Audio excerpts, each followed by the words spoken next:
Magandang araw po sa inyong lahat mga kababayan at welcome back dito po sa PNR at ito nga mga kababayan. Hala, nag-leak ang video. Nako, nag-akla na AFP at PNP Palasyo. Nako, Enrile Villanueva Bato, Wilkins, lahat nilantad. Yan mga kababayan, patungkol po yan ang ating alamin at bibigyan ng komento ngayong araw na ito. At ito na nga, simulan na po natin to. Sawa na ang bayan ko sa magnanakaw na tao.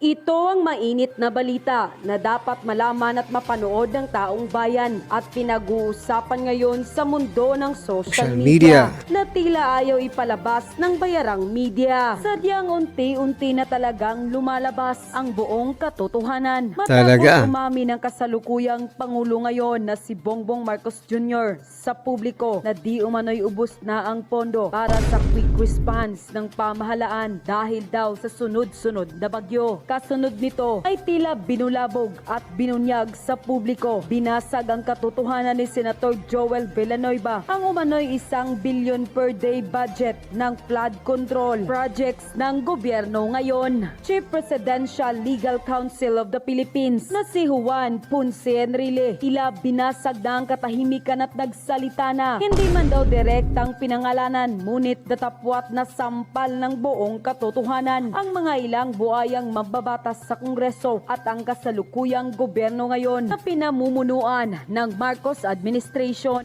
Pero bago natin simulan ang balita, Well, mga kababayan, si Juan Ponce Enrile po ay presidential advisor, no? Legal advisor ni President Bongbong Marcos Jr. Pero siya rin po ang nagsasabi na lantaran ang korupsyon sa administrasyong ito. Ibig sabihin mga kababayan, kung baga hindi niya direkta, no? Pinapayuhan niya dito, si President Bongbong Marcos Jr. na ayusin mo. Di ba? Hindi niya direktang sinabi, pero yun po ang lumalabas dito di ba? Kasi advisor po siya, legal advisor. Hindi niya direktang sinabi, pero yung sinasabi niya talaga ay para yon kay President Bongbong Marcos Jr. Diba? ang politika ngayon sa Pilipinas. Kung ikaw ay bago pa lamang sa aming channel, ay please huwag kalimutang mag-subscribe at ang notification bell. Huwag din kalimutang mag-like para mas maging updated ka palalo sa lahat pa ng bago naming mga uploads. Di na nga raw nakapagpigil at tila sumabog na ang Chief Presidential Legal Counsel of the Philippines na si Juan Ponce Enrile laban sa di umano'y korupsyon at mga kabulastugan ng gobyernong ngagba ngayon. Ayon pa sa kanyang official post na inilabas online, and I quote, "I am really amazed and surprised in my more than a century on this planet. This is the first time that a complete bridge is blown down by a typhoon. Weird. Something is really wrong and ugly. Wasteful expenditure of public funds. Someone must have become richer, to say the least." Unquote. Tila ho nagtatawag na ho at meron hong matinding mensaheng ibinibigay si Senator Bato sa mga AFP at sa mga PNP official. Kasi ho alam nyo, itong mga nakaraang araw, talaga hong medyo iba na ho ang banata na nangyayari dito ho sa Senado at sa Kamara. Particular na po kay Senator Bato at dito kay Ako at kung sino-sino pa po katulad ni Paduano. Ang tindi na ho ng binibitawan na salita ho ni Bato. Kaya alam naman po natin si Bato, siya po ay yan yung tipo ng tao na meek. Alam ibig sabihin ng meek? M-E-E-K. Ibig sabihin po niyan, siya po ay strong pero controlled. Siya po ay matikas, malakas pero controlled. Hindi po yan yung katulad ni Paduano na lagi na lang galit. Hindi yan. Feeling ko dapat panawagan na una natin ito sa AFP and PNP. It's about time na panindigan ninyo yung sinumpaang tungkulin ninyo. Ano ho ba yung tungkulin ninyo? Protektahan ang konstitusyon at protektahan ang tao. Hindi po protektahan ang nakaupong politiko. So it's about time, AFP, PNP, it's about time na magsalita po kayo kung kayo na ang inaapi. Yung institusyon nyo na ang binabanatan. Kasi ngayon mga kababayan, yung ginawa kay Grijaldo, institusyon na ho ang binanatan doon. Hindi man lang siya ipagtanggol nung walang, ewan ko. Ayoko magsalita pero mahinang nilalang yung PNP chip natin. Yan ang katotohanan. Mahinang PNP chip. Bakit kanyo? Binabastos na yung tauhan mo, ikaw nga. Yun ang totoo. Bakit kanyo? Itong kanya. Yung PNP chip nga natin, nagsasabi mga kababayan, no? Na ang droga ay may ambag sa ekonomiya ng ating bansa. Diba? Nabasa nyo, napanood nyo naman yung kanyang interview at saka yung lumalabas na mga balita, diba? Sabi niya po doon, no, na si PNP Chief Marbel, no. Sabi niya po ang droga ay may ambag sa ekonomiya, no? Dahil nga po sa nai-extend yung working hours ng mga hinayutak na gumagamit, diba? Nai-extend po kaya may ambag daw sa ekonomiya. Nako po. Ang tanong nga, sige, may ambag. But at the end of the day, ang tanong, is it illegal or legal? No? Kasi kung illegal, ay illegal talaga yan. No? Do not, di ba? Huwag mong parang i-advertise pa. Di ba? Sa mga ordinaryong Pilipino na, okay lang yan kasi para madagdagan yung working hours ninyo. Parang ganun po ang lumalabas mga kababayan. Yung tauhan, wala na ako, nakakinulong na. Alam mo yon, may bali na, kagagaling lang sa opera, ikinulong ngayon ng kamera, wala ka man lang sinasabi. Takot ka, sir? Wala kang bayag, sir? Ako nagtatanong lang, sir. May bayag ka ba, sir? Kasi sir, hindi na ho tama yung ang tauhan ninyo ay ginaganyan na ho. Magagalit ho sa inyo yung ibang mga opisyal diyan sa PNP kung pinapabayaan nyo lang. Kasi kung ang ordinaryong pulis, gipitin, mas lalong dihado, di ba ho? Kasi ito nga kernel na ho ito. Si Grijaldo ginipit ng kamera dahil lang, hindi niya nagustuhan yung sagot. Panoorin natin ito. Kasi dalawa ho yan. Kaya ipapaliwanag natin ng masinsinan kung anong nangyayari ngayon. Si General Villanueva kasi hindi po matatawaran. Sandali, medyo nagkamali lang ng konti dito. Ang pinag-uusapan ho dito si Villanueva, yung PIDEA chip, okay? Si PIDEA chip po ang pinag-uusapan ngayon, hindi itong picture na ito, okay? Yung kanyang naging experience, mga achievement. Nagkasama po kayo minsan sa operation. Naalala ko noong nagkaroon po ng hostage taking, no, doon sa Davao. Kayo po talagang dalawa at yung isa pa ang nanguna talaga doon. And along the way, tinaya na po niya yung kanyang buhay, lalo na sa paglaban po sa illegal na droga. Nakita po natin yan, talagang hands-on po siya sa mga every operation. Tapos ganito lang po ang mangyayari kung sa yung war on drugs. Ano na lang po yung message natin na naipapadala nito sa public, lalo na doon sa mga gusto na masawata talaga yung illegal na droga. So, isa lang mga kababayan, ang gustong iparating niyan sa ating mga ordinaryong Pilipino, no? Kapag ikaw ay gumagawa ng tama, may pagkakalagyan ka sa administrasyong ito. No? Kapag ikaw naman ay sunod-sunuran lang, gaya po ni General Marbel, no? Ni PNP Chief Marbel at ni Chief of Staff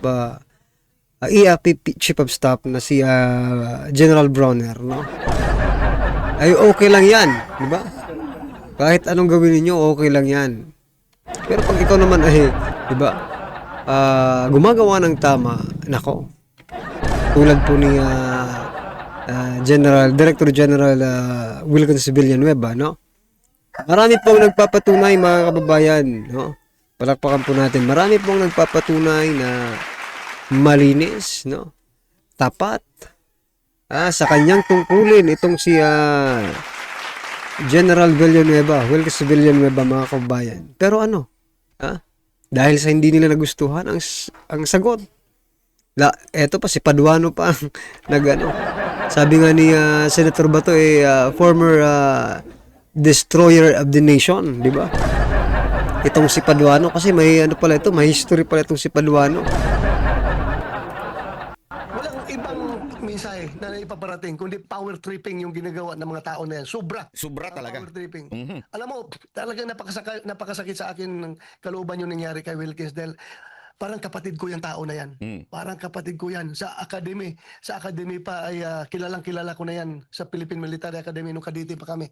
At nung graduate siya, namumonitor ko yung kanyang mga accomplishments sa Philippine Constabulary, sa PNP, hanggang sa pumunta siya sa NARCOM at sa PDEA. Talagang walang atrasan yan. Puro trabaho ang ginagawa ng tao na yan. Kaya nga yan, nagkakapangalan, nakikilala bilang isang magaling na operative dahil talagang Ulitin ko po, ang pinag-uusapan po nila dito si yung unang na contempt na si PDEA Chief, ex-PDEA Chief Villanueva. Hindi po itong itong nasa picture.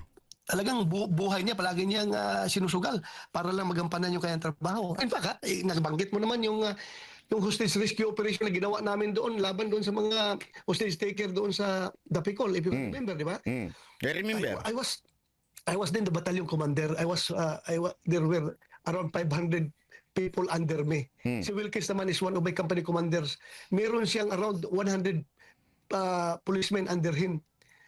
Pero pagdating doon sa very crucial na close quarter battle na ginawa namin when we conducted the hostage rescue operation doon sa Dapicol, alam mo, nag-form kami ng 8-man team para mag-execute ng plano ng rescue operation. 8-man team. At alam mo kung sino kasama doon. Ang nag-lead doon, ako ang number 1 assaulter. Number 2 assaulter, si General Colonel Evangelista, if you can remember. Number 3, si Captain Wilkins Villanueva. Grabe. And the rest, yung 5 tao ay puro mga PNCO na. You can just imagine, pwede naman namin iutos yun. Kasi Tama. ako, batalyon commander ako, may 500 ako na tauhan. Pwede ko i-delegate sa mga tao ko. Si Wilkins naman, meron siyang 100 na tauhan. Pwede niyang mag-utos sa mga tao niya. Pero kami mismo ang nag-conduct ng rescue operation dahil alam namin kung gaano ka-crucial yun na operation. Sabi namin, kung mamatay man tayo, at least tayo namatay, hindi yung tauhan natin. We have to lead by example. Grabe. Admar, talagang kami ang nag-assault doon at na-rescue namin yung mga hostage taker, mga hostages at napatay namin yung mga hostage takers. Talagang pinipersonal namin yun, dinidibdib namin yung trabaho namin, Admar. Okay lang kung tayo ang tamaan ng bala, Wilkins, huwag kayong mga tauhan natin. So tayo, let's go. Tayo ang mauna sa operasyon. So ganun po, kadedicated si Wilkins Villanueva pagdating sa trabaho. Mag-usap kami pagkatapos sa operasyon, si Wilkins. Yung tinamaan ng bala doon sa loob, kung yung bala na yun sa atin tumama, ano mangyari sa mga anak natin, Wilkins? Ang liliit pa ng mga anak natin. Sabi ni Wilkins sa akin, sir, okay lang sir kung mamatay tayo kaysa yung mga tauhan natin ang mamatay. Mas maliliit pa yung mga anak nila at mas kukunti ang pensyon na matanggap ng mga asawa nila. So, ganun po si Wilkins Kabayani para sa akin. Tapos ngayon, gagamunin lang na isang dating NPA, RPA ABB na Nako. naging congressman. Yan lang ang sinasabi ko. Siya lang may hawak ng absolute truth. Yung ibang tao wala nang lying na tao, siya lang may alam ng katotohanan. Ay naku, napakasakit para sa taong bayan at para sa mga sundalo at mga pulis na nakipaglaban dito sa mga NPA na ito. Grabe yun, ano? Malaking insulto po yan, mga kababayan, ha? Malaking insulto po yan dito po kay General Wilkins Villanueva. Itong pagpapakontempt o pagpapakulong ni Paduano. Dati palang NPA ito, mga kababayan, eh. Kaya talagang may kumbaga may personal interest, no?